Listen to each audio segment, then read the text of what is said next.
Продвижение российских войск в приграничье Сумской области на этой неделе остановлено, а линию боевого столкновения стабилизировали. Об этом сообщил главком ВСУ Александр Сырский. По итогам мая-июня можно констатировать, что нынешняя волна попыток летнего наступления врага с территории РФ захлебывается так же, как и в прошлом году попытка наступательных действий противника на Харьковщине. Вместе с тем, ранее принятые наши решения уже дают результат, написал Сырский. На этом фоне Z-военкор Юрий Котенок заявил, что в России недостаточно сил для победы в войне против Украины и предложил привлечь к боевым действиям армию Северной Кореи. Даже самый примерный анализ хода боевых действий в СВО показывает, что без радикального изменения ситуации на достижение целей и задачи спецоперации у нас могут уйти годы и годы. С такими темпами до Днепра в среднем течении нам ползти чуть ли не 5 лет и больше. Так вот, есть смысл снова обратиться к товарищу Киму. У меня сомнений на этот счет почему-то нет. Его дивизии реально помогают без громких слов об одном народе, вековом братстве и так далее.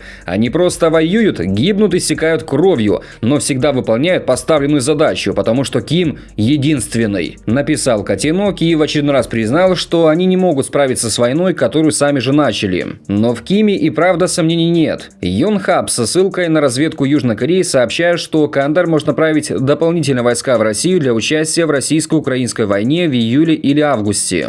Немного ранее Шойгу, находясь в Каандар, заявил, что Пхеньян направит 5000 военных строителей и 1000 саперов в Курскую область. В разведке также отмечается, что Каандар предоставил России более 10 миллионов артснарядов, ракет и дальнобойного оружия в обмен на экономическое сотрудничество и техническую поддержку со стороны Москвы. Помогает Ким своим братушкам не только оружием и солдатами. Так, каандаровский диктатор открыл масштабный курорт для российских туристов. Он построен на участке вблизи бывшего ракетного полигона, где ранее проводились испытания баллистических ракет. Как известно, после начала полномасштабной войны и введения санкций, многие страны закрыли или ограничили въезд для граждан России, и Северная Корея стала одним из немногих так называемых дружественных направлений для туризма. Параллельно в российском медиапространстве происходит вот такое. Пропагандистка Анастасия Кашеварова, связанная с каналом Соловьева, выложила пост, в котором назвала евреев, цитата, «предвестниками катастрофы и народом, предавшим Иисуса». Интересно получается, да? Эти же люди постоянно обвиняют в нацизме всех, кого только могут, при этом сами повторяют риторику времен Третьего рейха. И да, после этого некоторые россияне задаются вопросом, почему к нам такое отношение? Кстати, DV показала инфографику отношения к России как государству в 25 странах мира. В Израиле 82% относятся к России негативно, а на первом месте оказалась Швеция – 93% негативного отношения. В Германии, Нидерландах, Польше и Австралии также подавляющее большинство людей не любит Россию. И только в Индонезии и Индии смотрят на Россию в целом симпатии. При этом треть респондентов в Индии просто не имеет четкого мнения. Мнения в Мексике и Нигерии разделились примерно поровну.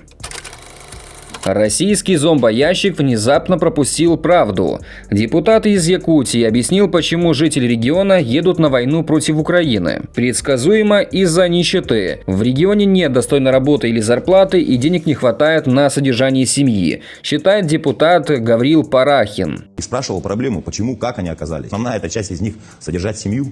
Не хватало денег для того, чтобы, то есть, здесь, находясь в Якутске, они не могли найти достойную работу по специальности и уходят туда, чтобы там получать ту выплату, которая им положена. Те, кто чудом возвращается обратно домой, в том числе с ранениями и утраченной трудоспособностью, оказывается, никому не нужны и не могут вернуться к мирной жизни. Опять же, тут, что мы дальше будем делать? То есть они возвращаясь, семью, которая имела небольшой доход, какой-то промежуток имели, получили ранения, да, сейчас им надо адаптироваться, психологически их подготовить, даже если они ранения не получили, и опять находить для них работу, да. Иронично, что Якутия считается одним из самых богатых регионов России по количеству ресурсов, в частности алмазов. А якуты от бедности едут, как обычные наемники, убивать украинцев за царя, чтобы получить от него крошки с кремлевского стола. Российские пропагандисты выложили видео с поджогом военных грузовиков в Эрфурте, Германия. Как отмечают немецкие ОСИНТ-исследователи, это произошло на стоянке ремонтной мастерской грузовиков и автобусов компании МАН. Вполне возможно, что поджигатели сами были россиянами. Об этом говорят зетники, и, кстати, в Эрфурте проживает одна из наиболее значительных в Германии российских диаспор. Россияне заявляют, что будто техника принадлежала ВСУ и была отправлена в Германию на ремонт. Хотя на на видео и фото с места видно камуфляж и маркировку Бундесвера. Даже несмотря на то, что это мастерская фирмы, а не военная база, как подают это некоторые зетники, ситуация все равно печальная, отмечает израильский военный обозреватель Ига Левин. Это, конечно, их дело, но считаем, что партнеры должны более серьезно относиться к своей безопасности, потому что все это уже не шутки. И первым делом, мне кажется, нужно очень плотно проверять россиян, которые въезжают в Европу, или вообще закрыть им въезд, поскольку часто под видом так называемых либералов в страны партнера проникают диверсанты.